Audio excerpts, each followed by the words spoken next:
Welcome to Bliss. Alright, let's get this out of the way right now. Is Doom the Dark Ages a bad video game? No, not at all. Performance-wise, it runs and plays extremely well, which is more than I can say about the majority of video games that release today. However, in my opinion, I find that Doom the Dark Ages is easily the weakest entry in the new Doom trilogy. Now look, this isn't going to be some 2.5 hour video essay where I nitpick every little thing I didn't like about this game, because if I'm being honest, I didn't hate this game by any means. I just found it to be kinda meh when compared to what came before. And that's not to say that I didn't have any fun with it at all, because I definitely did, and when I'm finished recording this video, I'm probably going to go ahead and play some more of it. I also recommend that you give it a try yourself if you haven't already, to form your own opinions on it. But during my time with Doom the Dark Ages, I also just couldn't shake the feeling that something felt a little off here. At times, it almost felt like I was playing what an AI would come up with if I told it to make a sequel to Doom Eternal, but to change up the gameplay formula enough so it didn't feel like a DLC. Now, I figured the easiest way to do this would be to start by talking about what I actually liked about this game before discussing what I didn't like, so that way the video doesn't come off as me just bitching and complaining.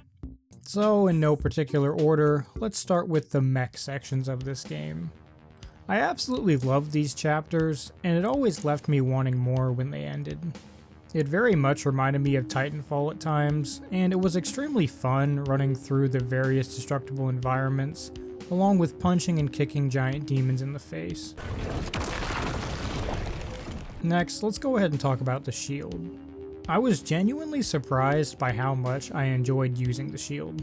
You see, when I had originally seen the trailers for this game, I figured that the shield would just end up being a total gimmick, but I couldn't have been more wrong. It genuinely feels good to use the shield, whether you're throwing it into an enemy to break their armor, or just stun them so you can get up close and finish them off with the super shotgun. Parrying is also pretty satisfying here, not to mention being absolutely vital to your success, especially when going against some of the more aggressive enemies like the Hell Knights,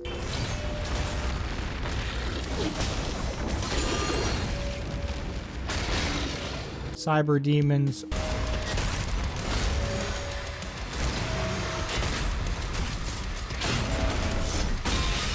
or Agadon Hunters.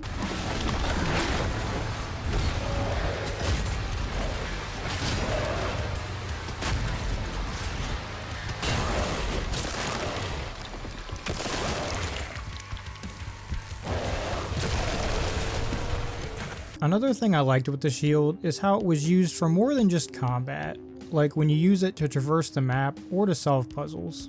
And I'll give credit where credit's due. It really seems like id did everything they could here, so the shield could feel natural and integral to the gameplay, and I'd say that they succeeded. Now, the gunplay here, to no one's surprise, is also pretty good as well. I found myself swapping through and enjoying most of the weapons that I was given, with my absolute favorite of course being the super shotgun, still feeling just as broken as it was in the games which came before. This next one is admittedly a minor thing, but I also like the detail of bringing back the Doomslayer's face on your HUD. The way they implemented it here truly feels like a natural progression of how it was before. Also surprisingly, I actually really enjoyed this game's soundtrack. I know a lot of people have been shitting on it because it's not Mick Gordon, and I admit that the way he was treated was absolutely disgraceful. However, I won't hold that against the new composers, and I honestly think that Finishing Move did quite a good job here, managing to keep the soundtrack in spirit with the previous games, while also making it their own. Finally, I really enjoyed the Lovecraftian section of this game. It genuinely felt pretty cool of them to try and implement a very different type of location than we're used to seeing in Doom, and you could definitely feel the Quake influence at work here. Playing through that section legitimately had me hoping that Quake would get the new Doom treatment that it so desperately deserves. Now, I want to assure you that everything I just listed wasn't the only things I liked about this game. They're just the things that stood out to me the most as things that really deserve to be praised. So with most of my positives out of the way, let's go ahead and discuss some of the negatives that stood out the most for me. In no particular order, let's start with the story. I'll admit that it was decently entertaining at times, but it also felt somewhat generic, and I really wasn't all that invested if I'm being honest.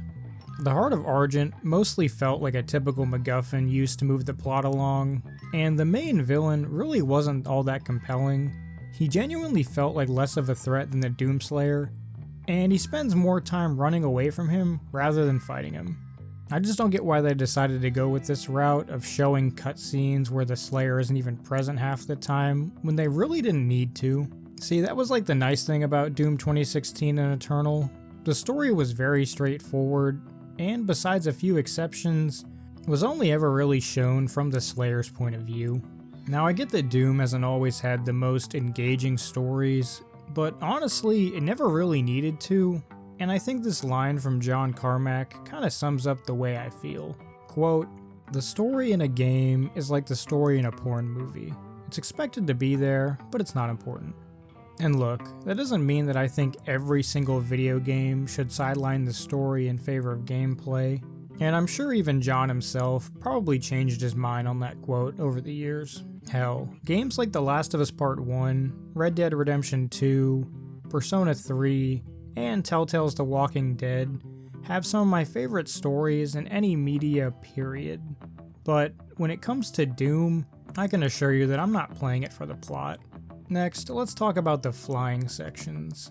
These are, without a doubt, the worst parts of this game.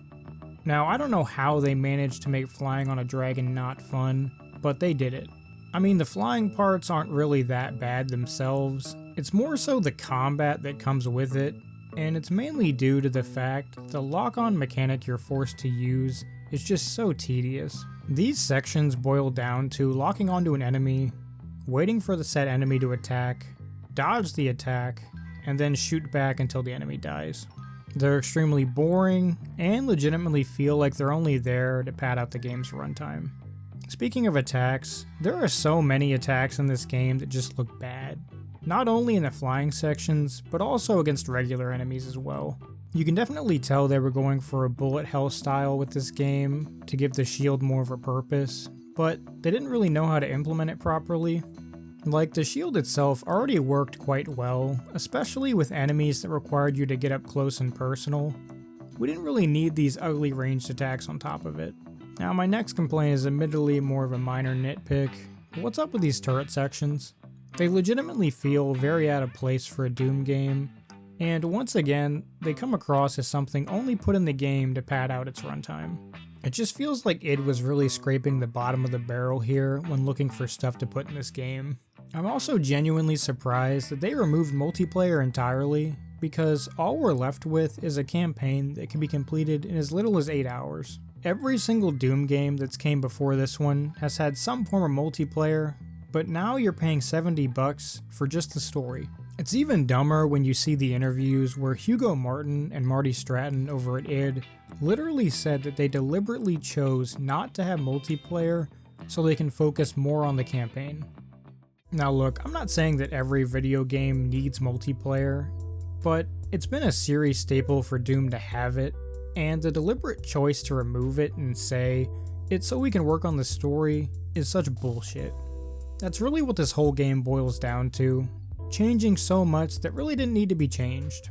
We didn't need these super flashy Call of Duty style cutscenes, we didn't need these half-assed flying and turret sections, we didn't need the bullet hell influence, we didn't even need this clearly Dark Souls inspired combat. This is the Doom franchise, the franchise that pioneered the FPS. You don't need to pretend to be all these other games.